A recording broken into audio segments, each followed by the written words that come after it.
It's 1998. Baldur's Gate has been released to overwhelming critical praise. The new blood of the CRPG field are showing there's life in the old dog yet. And BioWare's title is just one of many excellent games made by the industry veterans. Some of the best the genre has ever seen. But just a few years after this huge release, this whole style of game was nowhere to be seen. Instead, studios were pushing out action RPGs, first-person adventures, role-playing games with guns.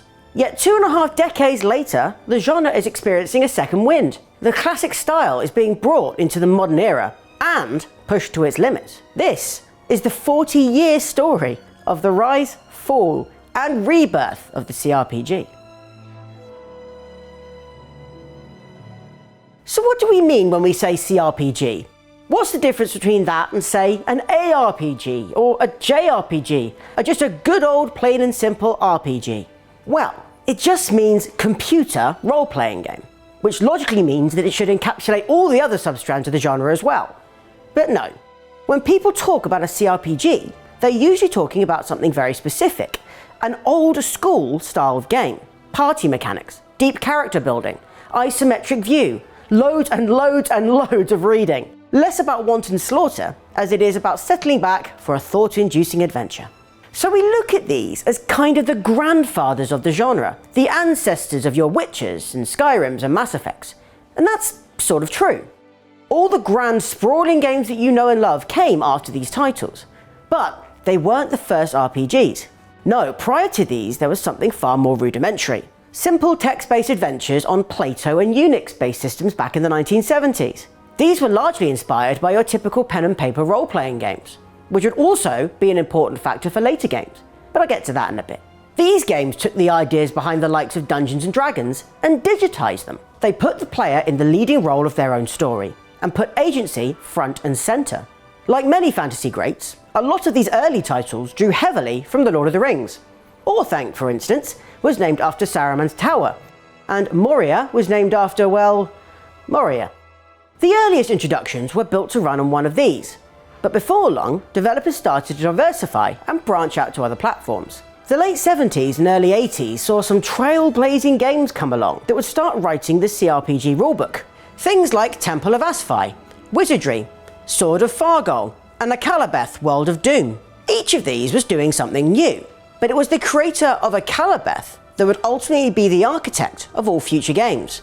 Richard Garriott. He'd go on to make Ultima, a series that would influence thousands of other games to come. It was the third Ultima title that would lay the ground rules for future CRPGs though. Garriott introduced tiled combat, party-based gameplay, and even delved into using complex narrative hooks. The game featured a healthy dose of time travel, and showed players that these games weren't simply an alternative to the traditional pen and paper role-playing game. They could focus on stories that would leave even the most hardened DM completely frazzled. And so the groundwork was laid. The rulebook had its first edition, and in Ultima 3's aftermath came the golden age of the genre.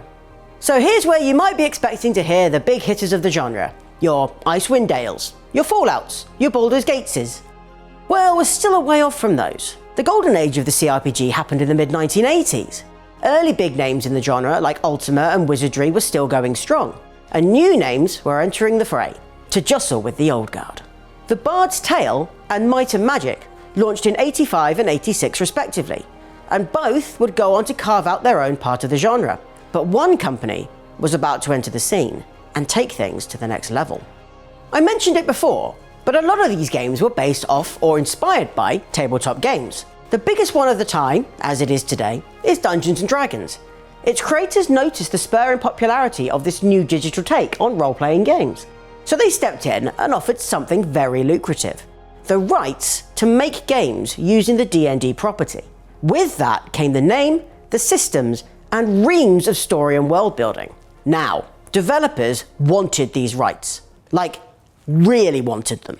And so they began getting their bids and pitches in.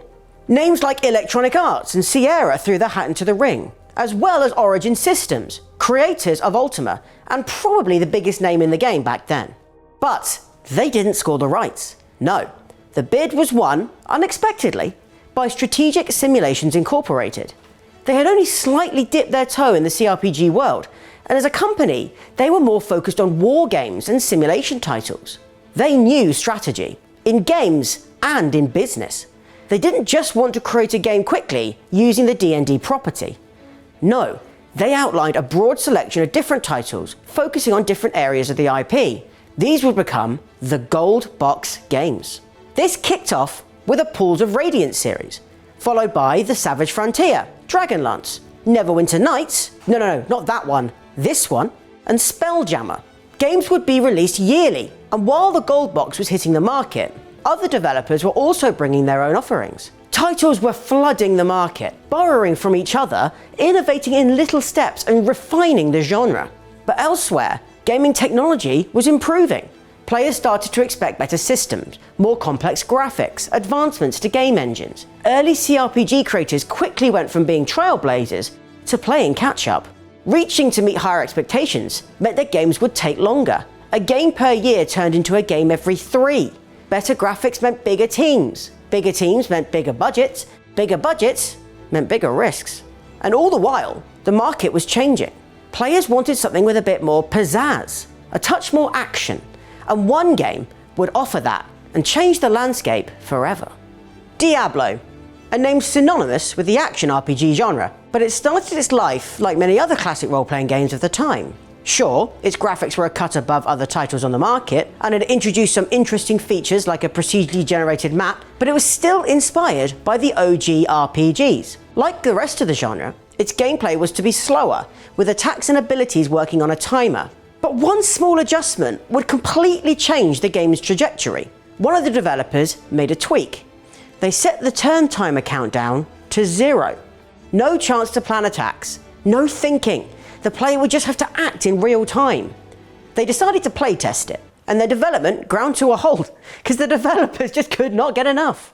Where the rest of the genre had started to stagnate and feel slow, this was fast and furious. This combined the deep character building and complex world building of RPGs with the second-to-second action that audiences at the time were craving.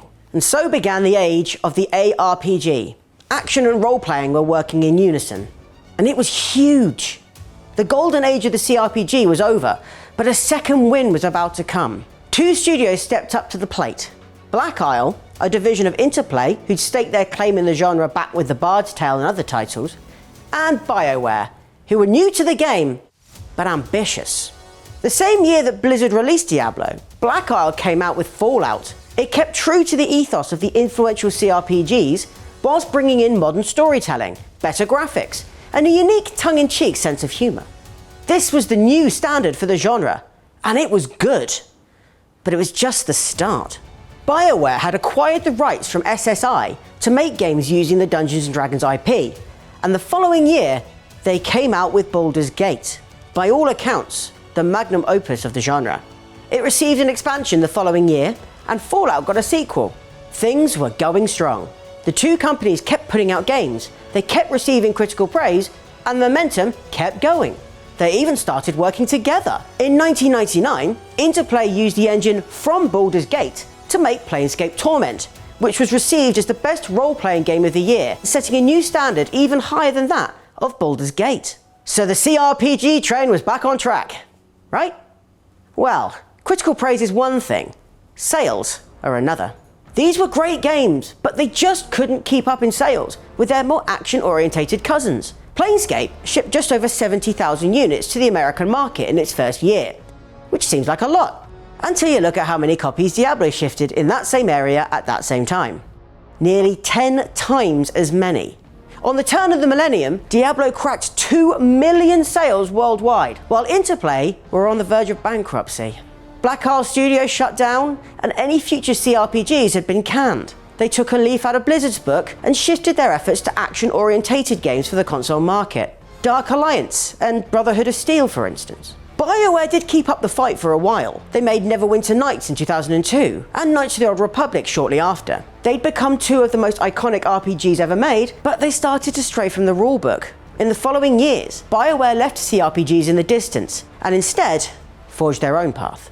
Over the next few years, the classic style of role-playing games, with party-based mechanics, isometric viewpoints, and rule sets based on tabletop titles, were left at the roadside. The genre had been splintered, and new developers came to prominence. BioWare reached new heights with their Mass Effect and Dragon Age franchises. Origins had kept the essence of the RPGs of old, but as that franchise developed, they got further from those roots. Blizzard had already achieved massive success with their follow-up to Diablo, and in its wake dozens of studios scrambled to copy its formula. Bethesda became a force to be reckoned with, releasing Morrowind and setting up a gold standard for open world RPGs. A few years later, they'd revived the Fallout IP, but it was a long way away from the eccentric isometric RPG that Black Isle had conceived. The genre was becoming more diverse with each passing year, and the classic style was all but forgotten. Those who had made their names making such games shifted their sights elsewhere. Two studios were formed following the downfall of Interplay: Obsidian and In Exile. Despite being operated by veterans of the genre, they focused on titles more in line with the current trends. If the 80s were the golden age for the genre, and the late 90s was its second wind, the 2000s were its dark ages. About a decade or so went with only a handful of releases, but then the wheels started turning again. 2013 saw the release of Shadowrun Returns by Harebrained Schemes, a reboot that stayed true to the classic games of old. It was a success and received 2 sequels. The following year, In Exile revived another classic CRPG with Wasteland 2.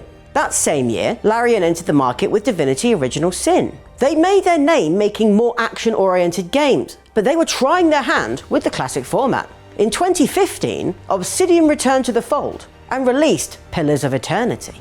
The big names were back in the mix, and it seemed nature was healing. But things were only just getting started. Obsidian released Tyranny the following year, and the year after that, In Exile released Torment, Tides of Numenera, a spiritual successor to Planescape Torment. These felt like the classic games of old, but they weren't out of place amongst modern titles.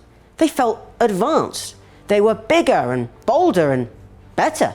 The bar got raised even higher that same year when Larian released Divinity Original Sin 2. We had a new gold standard, but the games just kept on coming. Obsidian released a sequel to Pillars of Eternity in 2018, and Owlcat brought the tabletop experience of Pathfinder to life with Kingmaker. In 2019, Zaun came out of nowhere and wowed us all with Disco Elysium, and a year after that, In Exile released a sequel to their Wasteland reboot. The 80s may have been the genre's golden age, but this was nothing short of a renaissance. Beloved and influential titles had been rebooted or received spiritual successors, but 2020 marked the year when one of the biggest names in the genre would return. Baldur's Gate was coming back, but BioWare was nowhere in sight. They were purchased by EA and were further than ever from their CRPG background. Instead, the iconic franchise would be revived by Larian. They'd made waves with Divinity Original Sin 1 and 2, and if anyone is able to bring back the series to the heights of the late 90s, it's Larian. And luckily for us, we've been able to get a very hands-on experience due to Larian taking the early access route. And what we've seen has been good. Very good. This is both true to its roots, yet modern and exciting. It offers the choice and freedom of a pen and paper game, with all the thrill and panache that a video game has to offer. The genre became stagnant in the past because developers couldn't innovate or advance quickly enough. Trends were moving faster than they could, but now the dust has settled, and it seems the studios are making up for lost time. The quality and variety of titles is at an all-time high. I'd even go so far as to say that we're surpassing that of the CRPG's golden age. So here's to Larian, Obsidian, In Exile, Owlcat, Zaun, and all the other developers that are bringing the genre into the future, while staying true to its core values and respecting its past. Let's just hope history doesn't repeat itself, and the momentum of great games carries on for many more years to come.